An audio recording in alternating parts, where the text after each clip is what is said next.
Tingnan nyo to, hindi nyo pa natitikman ang ganitong twist sa isda.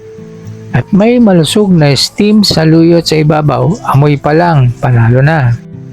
Maganda ng isang kawali, ilatag ang mga dahon ng talbos.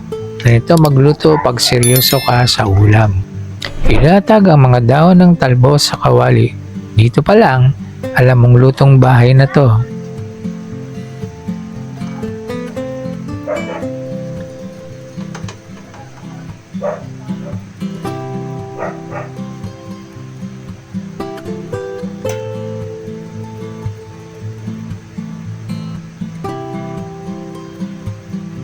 Ilatag ang hiniwang sibuyas at bawang sa ibabaw ng dahon. Dito pa lang nagsisimula ng maamoy ang kwento.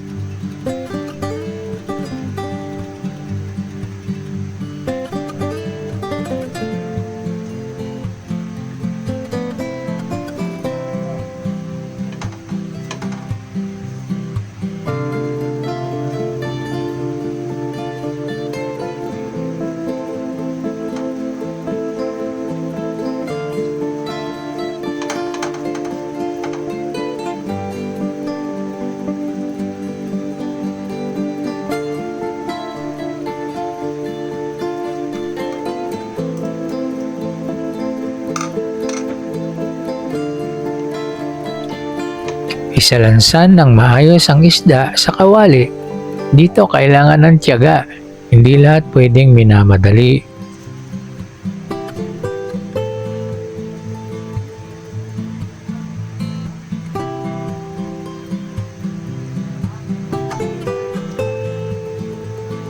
Maglagay ng 2 pirasong berdeng sili para sa kaunting sipa. Konting tabang lang, huwag lahat sabay. Baka mainitan ang ulam at ang bibig mo.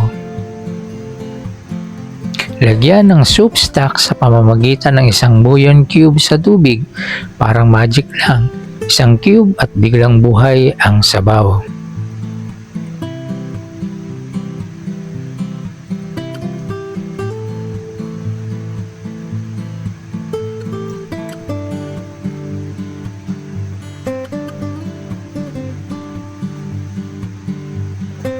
Maaaring magdagdag ng kaunting tubig kung kulang ang sabaw.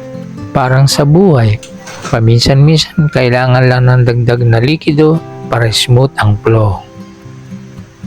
Takpan at pakuluan ng 5 minuto. Dito hayaan mo lang silang magkwentuhan habang nagluluto. 5 minuto lang pero magic ang nangyayari sa lasa. Buksan ang takip at i-check kung nalanta na ang dahon. Dito mo makikita kung handa na silang magkwentuhan sa ulam. Perfect timing para sa susunod na step. Lagyan ng kaunting mantika kung walang butter. Dagdaglin mo naman sa isda. Simpleng trick pero di mo mararamdaman ang magic ng bawat kagat.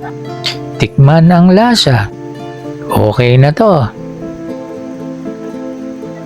Patayin ang kalan at hanguin. Dito pa lang huwag magmadali. Hayaan mong matapos ang magic sa kawali.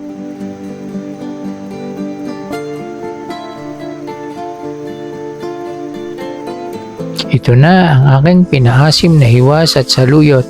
Ang bango pa lang, panalo na, tila nagbubulungan ng mga dahon sa lasa.